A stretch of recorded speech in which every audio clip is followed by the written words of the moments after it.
As a photojournalist during the 60s and 70s, my photographs appeared in major magazines such as Life, Paris Match and Stern. In this video, I'll be telling you all about the cameras I used, showing you the photographs I took, and explaining the technical problems that had to be overcome in order to capture them. I very much hope to inspire everyone passionate about photography to recapture the true meaning of traditional photojournalism by starting to tell stories with their cameras. In my previous video, I discussed my workhorse cameras, the Nikon's F and F2. Today I'll describe my favourite long focus lens, the Novoflex Follow Focus. This used a spring-loaded pistol grip to adjust the focus. The lens shown here is the 240mm version, which had apertures between f4.5 and f22. Here's one of the sequences which I filmed with this particular lens and camera. As with several of my action shots, this featured a stunt created by the ever-inventive and risk-taking Joe Weston Webb. He fitted a family saloon with wings, a tailplane and propeller, and intended to fly it, or rather get a stuntman to fly it, over a disused quarry. When I arrived at the location, black clouds covered the sky, the car was black, and the rocky surroundings were equally dark, as was the water of the quarry, which shimmered 100 feet below us. Clearly, getting a shot which distinguished the black car from its black surroundings was going to pose a problem, especially since the light was so poor. When we started preparing the car for the stunt, it was first found that the bolts which held the wings of the car onto the roof came within a centimetre of stunt driver Dave Brookland's head. These risked piercing his crash helmet and potentially killing him when the car hit the water. This was taken care of by the stunt crew drastically lowering the driver's seat. Unfortunately, in this position, Dave was now seated so low he couldn't actually see the jumping ramps through the windscreen.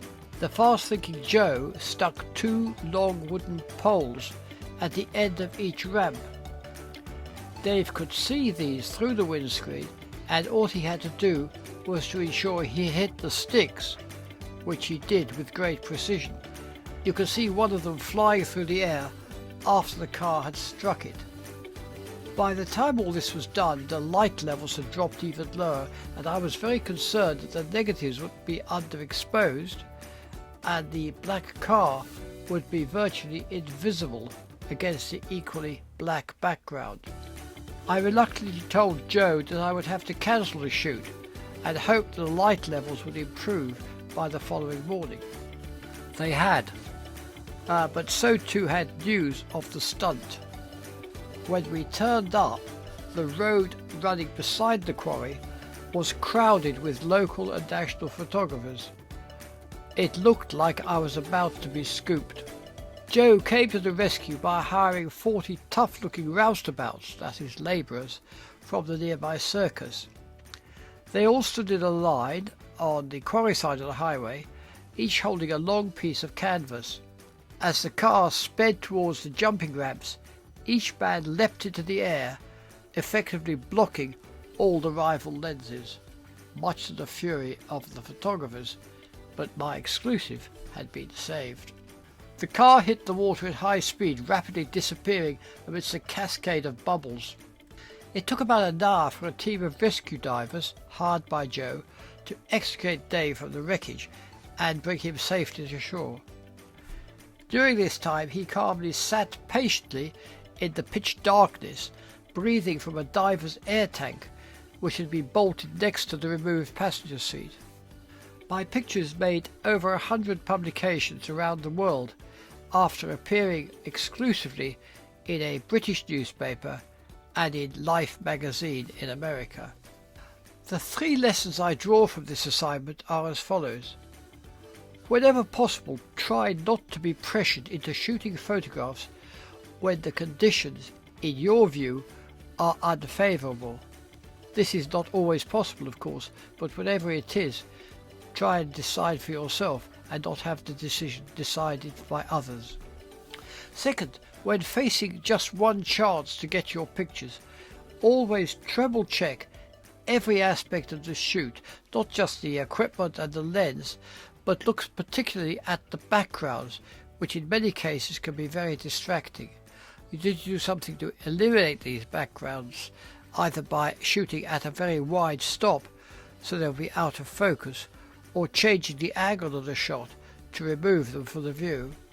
Third, never miss a final shot because you are either too slow or too impatient to wait for what the great French photojournalist Henri Cartier-Bresson called the moment of truth. In my next video, I'll be moving from 4 wheels to 2 and showing you a sequence of a girl motorcycle stunt rider who, while speeding through a tunnel of fire, ended up with the hottest hot pants of the 60s. If you'd like to see some more of my photographs, please go to www.thewayitwas.uk. If you'd like to purchase a copy of my book, The Way It Was, then please go to the same website and take a look at what it contains. If you lived through the 60s, it will bring back some memories. If you never lived through the 60s, you'll find a foreign country where they do things very differently.